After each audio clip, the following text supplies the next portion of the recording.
कौन जगाला मारिच बिच्छी, रात के अंगरी बता देना वो कौन जगाला मारिच बिच्छी, कौन जगाला मारिच बिच्छी, रात के अंगरी बता देना वो।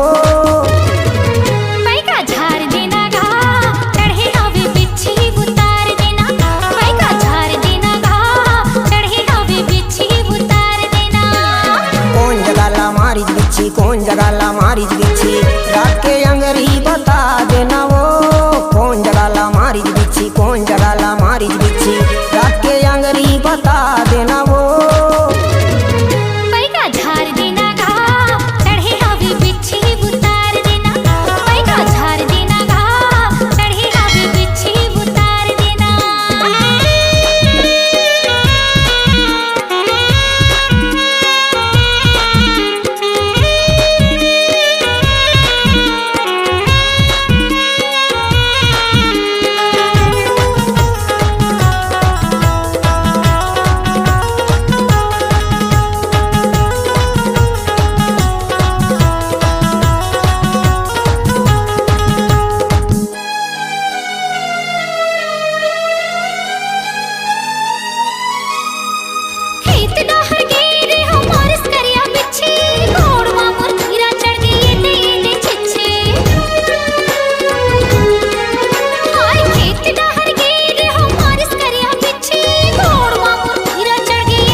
का करबे वो बिच्छी झार है ना ऐसने होते, इसे कराऊं भारी जहर है चढ़ते ना तो ऐसने होते हो। ई रहन गोड़ ललमा अमोला फूकन झार देना गा चढ़े हवे बिच्छी उतार देना, झार देना गा चढ़े हवे बिच्छी उतार देना।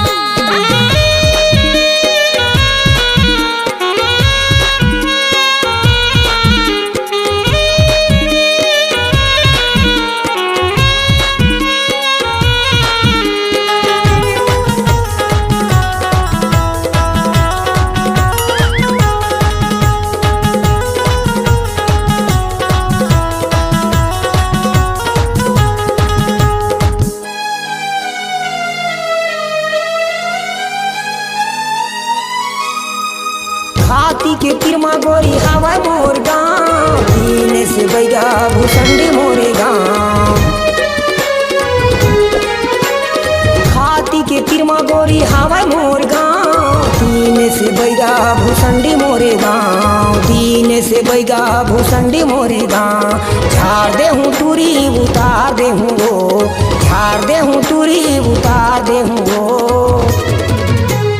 बने लागे से बैगा तोर जय हो तोर पाँव पर ले खुशी रा नोनी कहीं नहीं हुआ वो का है सबके फूके आहरा जहरा और लोधी फूके गहरा के है वो लोधी है फूकते ना तो बने गहरिया फूकते और कोनो बताबे कहूँ भूत परे धली ना तो भूसंडी रहेंगे रहेंगे दिनेश घर आवे वो। झाड़ देना गा चढ़े हवे बिच्छी उतार देना, झाड़ देना गा चढ़े हवे बिच्छी उतार देना।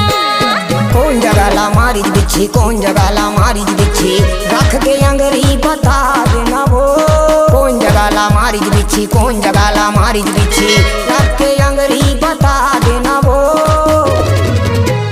झाड़ देना गा चढ़े हवे बिच्छी उतार देना, बने झाड़ दे हूँ वो चढ़े रही बिच्छी उतार दे हूँ। झाड़ देना गा चढ़े हवे बिच्छी उतार देना, बने झाड़ दे हूँ वो चढ़े रही बिच्छी उतार दे